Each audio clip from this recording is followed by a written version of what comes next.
Thank you, Bruce. My name's Andy Todd. I'm a tutor at Glasgow University School of Law, and I've got a theory that I'd like to share with you tonight. It's a theory about Scottish independence. I believe that Scottish independence is just like a threesome. I think we'd all love to give it a go. We just don't want to do it with Alex Salmond. Well, tonight you're going to get the chance to vote for on Scottish independence, and as a lawyer, I think it's always important to consult a book before I do anything. So I'm going to try and recommend tonight this book. It's my book. It's available on Amazon for £85. It's called The Lands Tribunal for Scotland, Law and Practice. And it has the greatest first line that you have ever read. I know that's quite a bold claim and you're looking a bit sceptical, so I'll read it out to you. What's the bullet It is a truth universally acknowledged that a single man in possession of a good fortune must be in want of a wife. We've got an English scholar over in the corner. It's the greatest first line that I had ever read. It also turns out to be the greatest first line that my co-author had ever read, because he nicked it from Jane Austen's Pride and Prejudice. I didn't know. It was published. I phoned him up when I found out, and this is what he said. He said, Jane Austen, one of the world's greatest writers, he said, Jane Austen's a hack. He said, I improved it. I actually made it better. And he had. I'll read the rest of the line out to you. He said, it is also a truth, universally acknowledged, that property owners have the freedom to do what they like with their own property. Now, Jane Austen, she only had Pride and Prejudice. We've got Pride and Prejudice and property. It's a triple whammy of awesomeness, isn't it? You're still looking a bit sceptical. That book will tell you everything that you need to know about Scottish independence. Because there are only three things you need to know about Scottish independence. The first is Trident. Right now in the banks of the Clyde, there are over 200 nuclear missiles. Now, Alex Salmond says that in an independent Scotland, we will get rid of every single one of them. He says that they're pointless, that they serve no purpose, they're a waste of money, and they should never have been brought to Scotland in the first place. Which is quite a good argument. But he also wants to keep the royal family. Now, I do genuinely love the Queen. I love the Queen the same way that I love my foreskin.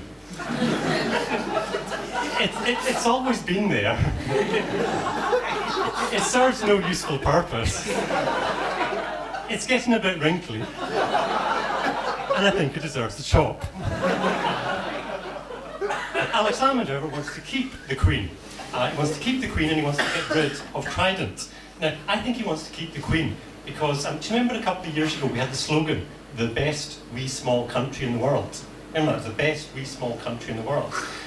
I think we don't actually have anything to be proud about. People say we're good at inventing things, that we invented the telephone, that we invented the television, that we invented Dolly the sheep. Well, the telephone was actually invented by an Italian. The television was invented by an American. And if we look at Dolly the sheep, do you not think it's just a bit suspicious that we had one sheep which looked like another sheep in a nation filled with millions of identical looking sheep? I think if we could genuinely clone an animal, why have we not cloned a panda? I want a pet panda. I think, oh, you all want pet pandas too. There's no pet pandas. We can't do it. There was sad news actually last week for the pandas. You might have saw that Chan Chan, she isn't pregnant. I actually think that's good news for Chan Chan. Because she was subject to artificial insemination. No, she didn't shag. She wasn't doing it with the other panda. He used the needle. Now imagine you're a panda you're sitting there, you've got your bamboo, and then you give birth. You're not going to know what's going on. You don't know what artificial insemination is. As far as you know, you're a virgin. And the only explanation is that that must be Panda Jesus.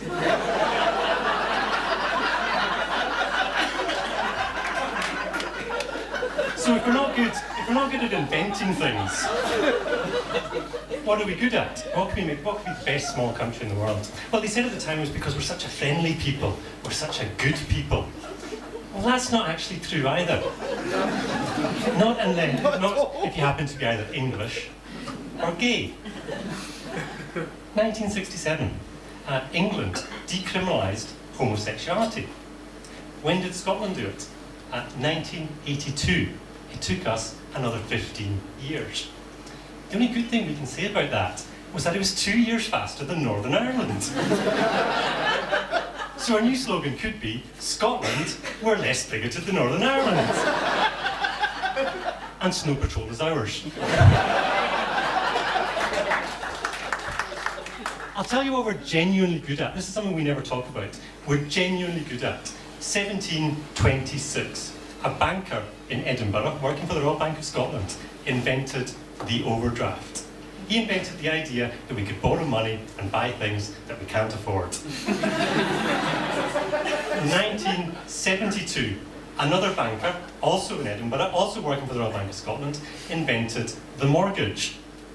For the first time, a bank, rather than a building society, could offer a mortgage.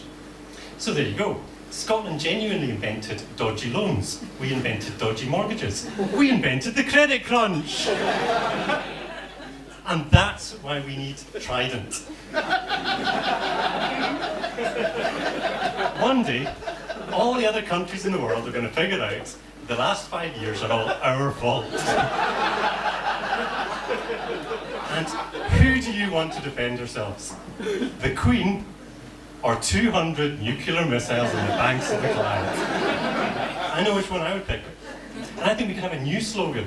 Instead of being the best small country in the world, with our nuclear missiles, we could be the worst small country in the world. You know, we could blow up Denmark just for a laugh. Of course, it'd probably all go wrong. You know, we'll take it too far. I think, you know what we could do? We could kidnap Nelson Mandela. We could take him from his hospital bed and put him back in his prison cell at Robben Island. That way, when he wakes up from his coma, he'll think the fall of apartheid was just a dream. And all the other countries would be like, nice one, Scotland. Please don't blow us up. You know you've got nuclear missiles. So it's going to end up in World War III. We're going to end up in a land which is entirely filled with broken buildings, hollow-eyed mutants and ash. But that'll be okay, because we'll be free. We'll be independent, and we can call it New Dundee. So I said there are 3 things that you need to know about Scotland and about independence. So those 3 things we've covered tonight. 1, Scotland is not a friendly place. Scotland doesn't have a lot to be proud about. Scotland invented the housing crash. So how are you going to vote tonight?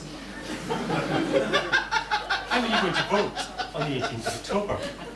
If only there was a book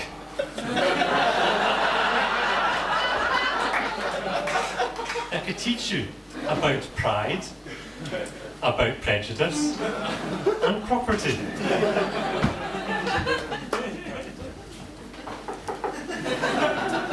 And it's available tonight for only £85. Well, thank you very much. I've been Andy Todd. I just want to make one correction before I leave. Scottish independence is not going to be like a threesome with Alex Salmond. It's actually going to be far worse than that. It's a threesome with Nicola Sturgeon. Thank you very much. Good night.